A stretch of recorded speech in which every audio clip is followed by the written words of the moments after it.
Hey, Ronny here from fourwheelinginwesternaustralia.com, assisting you to get out there and enjoy the wilderness in the comfort of your own four-wheel drive. Welcome to trip episode number 27, where we take on the Holland track in Western Australia from Hyden to Coolgardie. We also take on the Woodline track, which is southeast of Coolgardie. The Holland track and Coolgardie owe their existence to gold, which was discovered back in 1892 at a place called Fly Flat. This triggered a gold rush. Attempts were made to cut a direct track, a direct line to the new goldfields. A few of those failed until John Holland succeeded back in 1893.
This was our first stop along the Holland track, one of the many rock outcrops out there. Now these rock outcrops served as a vital water source for Holland and his crew when they cut the track, and of course all the gold rush travellers. Just imagine how hot this place would have been in summer. And don't forget, back in those days there were no vehicles, everything was on foot or by horse.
Apart from the occasional mud hole, the Holland track is fairly easy and fairly tame.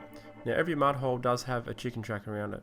At the time we did this trip, we used 18 to 25 psi in our tyres, and this gave us a nice smooth ride over the corrugations, the rocks. Also it protected our tyres when there were tree roots and sticks as the tyre deforms around the objects.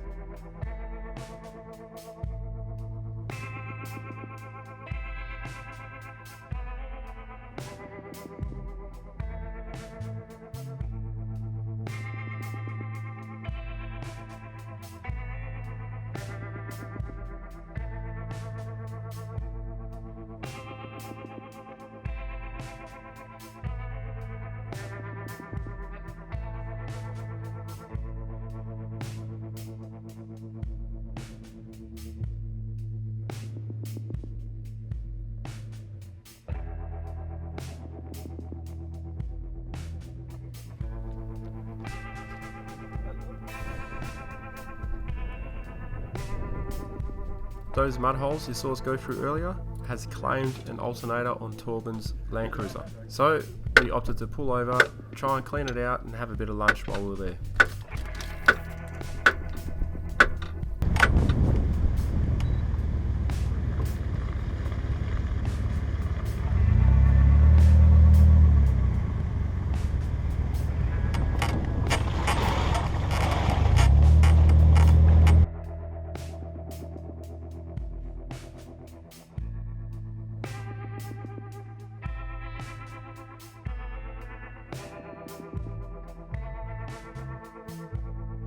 Alright, so since lunch we've had 2 casualties.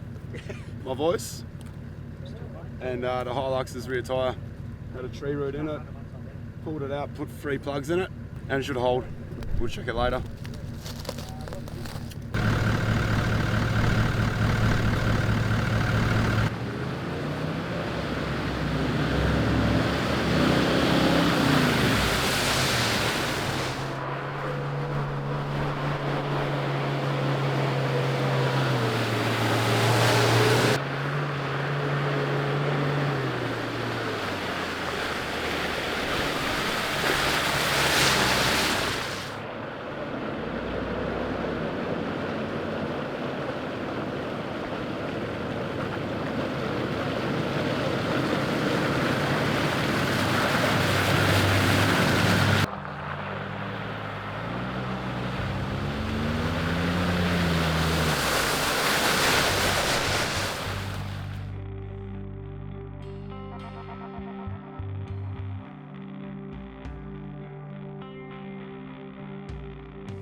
After a long adventurous day and a couple of repairs, we are now making our way to Sandalwood Rock, which will serve as camp for tonight.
So we've left Sandalwood, where we camped for the night. We're now pushing on. Now we've only managed to do a third of the Holland track, and by now we're hoping to have done a lot more than that. So we've got 2/3 to try and achieve today, and then get to Coolgardie, refuel, and then head for the Woodline's track. We'll see how we go. I've got my doubts that we'll make it, so we may just have to change the plans a little bit.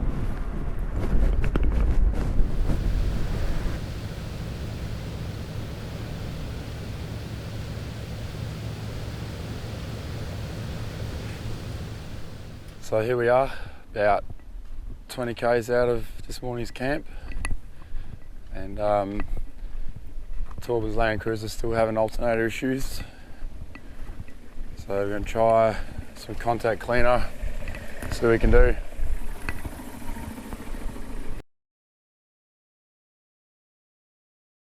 Well, third time pulling an alternator apart. Mine was the second time and did mine before, and now unfortunately it's Torben's turn again.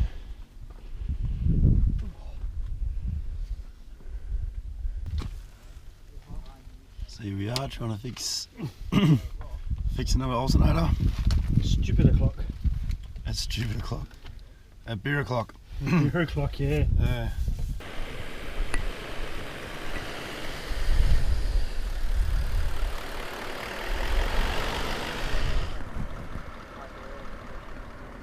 Still got his battery light.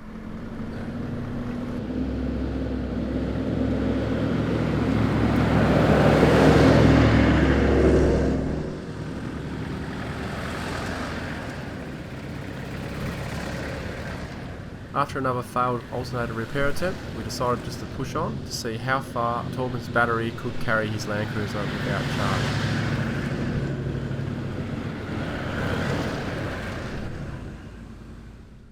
Well, we didn't get very far before we had to swap the battery out. Torben's battery slipped to below 10 volts, which is not a good thing for your CPU in your vehicle. It can damage it, it can cause lagging while you're driving. We opted to pull his battery out and swap it with Wayne's battery. They had the same cruiser, the same battery. Wayne's alternator works, so we're just going to jump start Wayne's cruiser with Torben's battery. And on these longer trips, I usually bring my jump pack with me, which has enough power at full charge to jumpstart 16 diesel engines. So a pretty handy kit to have with you.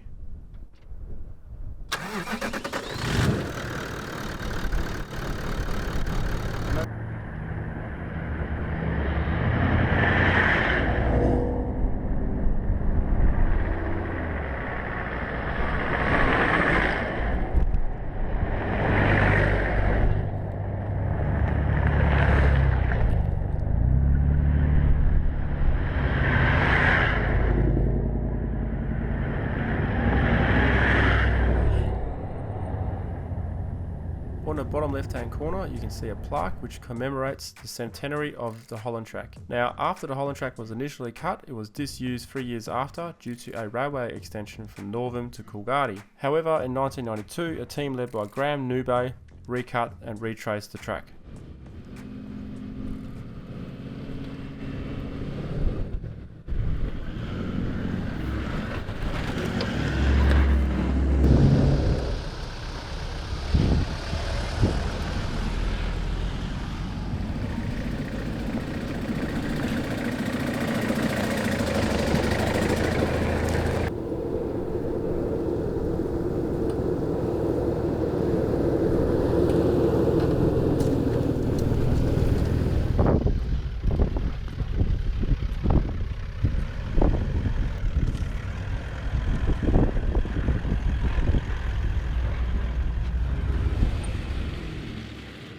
As you can see, I decided to take the chicken track as I didn't want to risk another alternator issue. We already had one.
We have now arrived at Namma Hole, which is another rocky outcrop. This is our final stop before we air up and complete the first half of our journey, which is the Holland track completed. The people you see on the rock there are some of the first people we've seen out here for nearly 2 days. After that, however, we did pass another 5 or 6 vehicles, so the feeling of remoteness was slowly slipping away.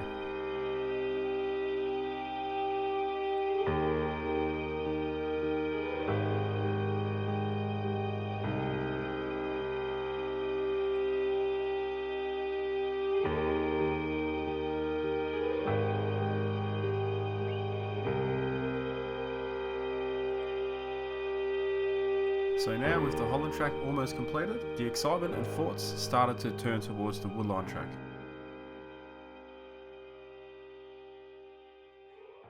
Righto, so here we are at the end of the Holland track. We're now airing up and we're going to head up to Coolgardie to refuel. And our next stop or camp is at Burra Rock. I reckon we've got about 2.5, 3 hours before we get there, so we'll probably be arriving at dark. And with the overcast weather, it's already pretty dark. So. Yeah, 12 volts is really calm. Hey, what's this Russian guy doing here? I'm a bit lost. Looking for Holland. You're looking for vodka? Looking for Holland. The Holland track is After filling up in Coolgardie, it got dark pretty quick, but we're not too far away from camp.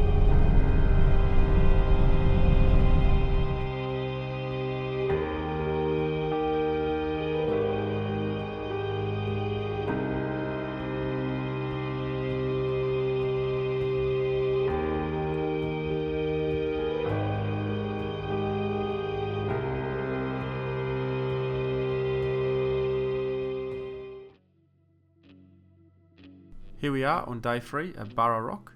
Now that line you see along the big rock there, that is an actual wall. It's a man-made wall to channel water into the dam, which is on the right hand side. Now the way they managed to build this wall or get all the rocks for it, they used to put a big fire on top of the rock, so get it super hot. The next morning they would then douse it with water and it would cause cracking and explosions. And from there they were able to harvest these big slabs of rock, stand them on the end and then channel the water. Pretty damn smart idea. Now back in those days there were no diesel powered engines, everything was steam powered. So 2 essential things to create steam: water and wood. The water was sourced from Burra Rock and Cave Hill, which is about 40 kilometres south of this current location. All the wood was sourced from around the surrounding location. By the time diesel powers took over the steam powered engines, over 30 square kilometres of woodlands was cut down and logged to supply for the steam rail and also to strengthen the mine shafts. Just a bit of surface rust, you know, all good again.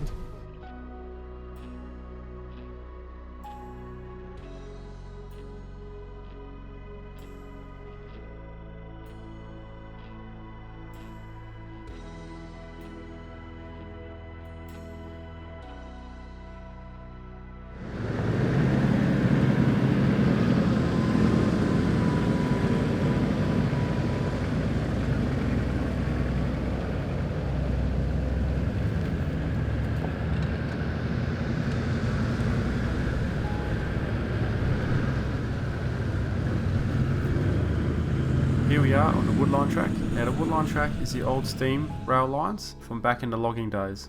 It's a real unusual feeling looking straight down these straight bush tracks and just seeing as far as the eye can see. It's just not something you're used to seeing out in the bush, so it's quite fascinating.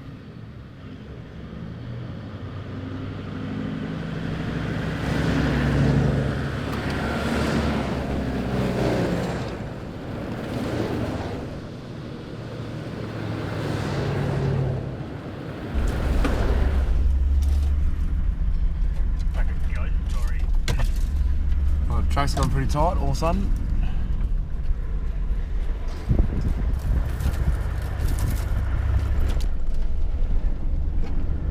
I think we are at the narrowest point of the track now.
Apart from the awesome scenery along the Woodline track, one thing I thoroughly found interesting and enjoyed was all the old objects left in the bush from back in the day, you know, like a horse trough, an old train carriage, all this stuff just left out there and not locked away in a museum.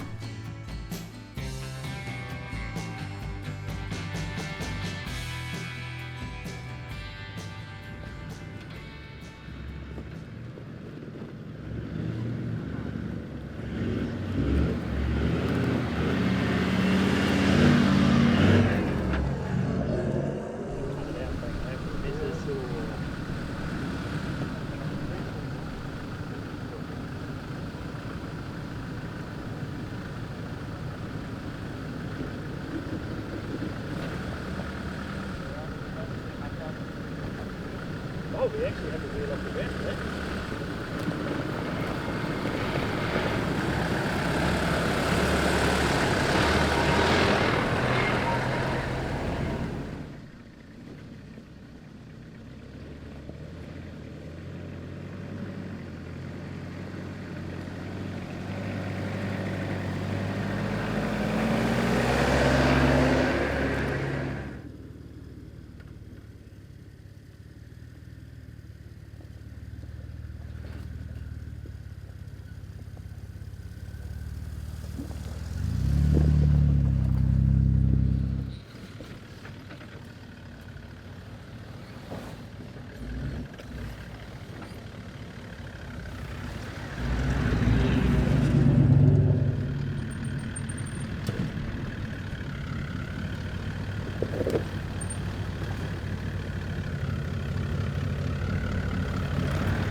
You're on your diff.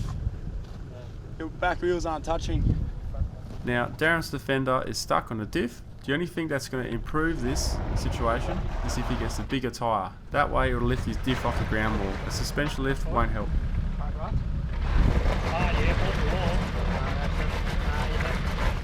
Alright, hope you got a snatchy on you.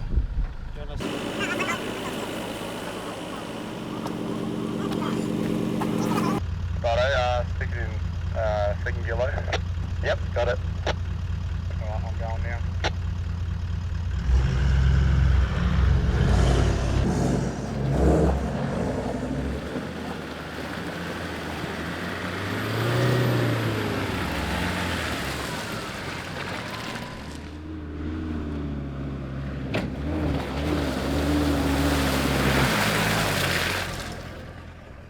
So I thought we're going to get out of the Woodline, but we've got like only a couple of kilometres to go, and we stopped for a second, turned the Jeep off, tried to turn it back on, and the starter motor's gone. And we've tried heaps of stuff, and it's an auto, so we're kind of screwed. So we're going to try and take the cover off, and hopefully we'll get a move on. Otherwise we'll be towing him. Well, we ended up towing him for a long way over some rough stuff.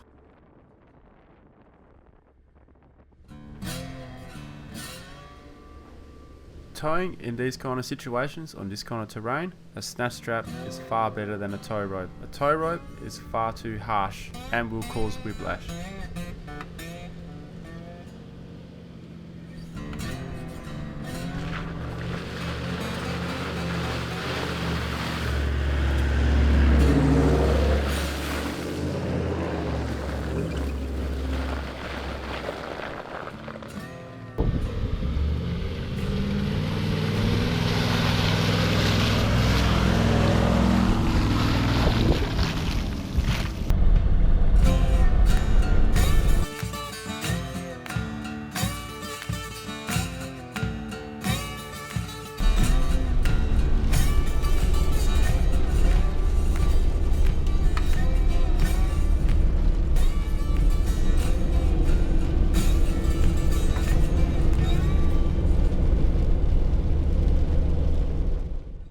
So here we are, reminiscing on our adventure and trading stories during our last campfire for the trip.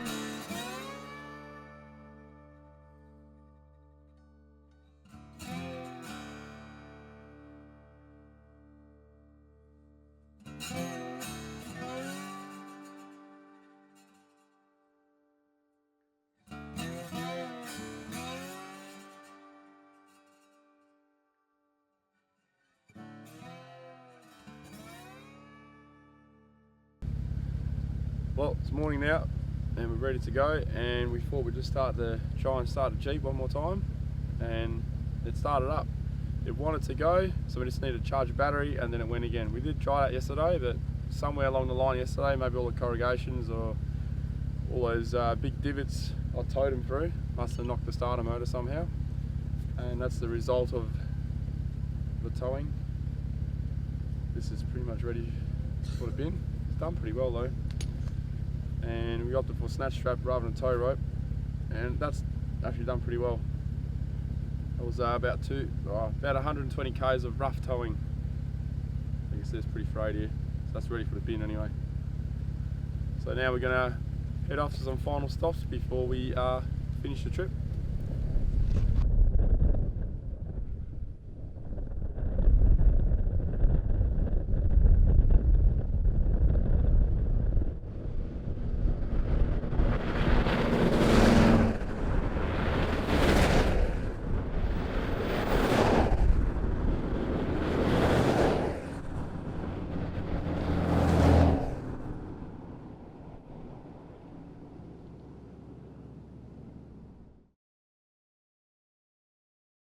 Before, so everyone knows who's who, we got Chris there, driver of the Hilux, and Paul, the passenger. You got Darren and Daniel in the Defender. Torben in the Little Bear. He's got no alternator.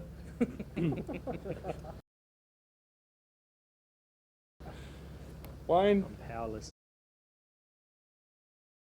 And John and Brian in the Jeep.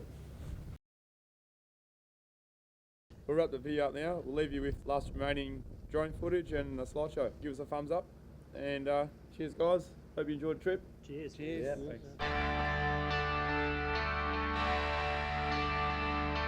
I hope you enjoyed the video as much as we enjoyed our trip. Obviously we had some vehicle issues which are not ideal on any trip, but that's just part of the adventure, and if everyone gets through it, everyone gets out safe, it makes for a great story to tell later on. As always, please leave a comment. We always love to hear from you guys and girls, and take care out in the tracks and trails. See ya!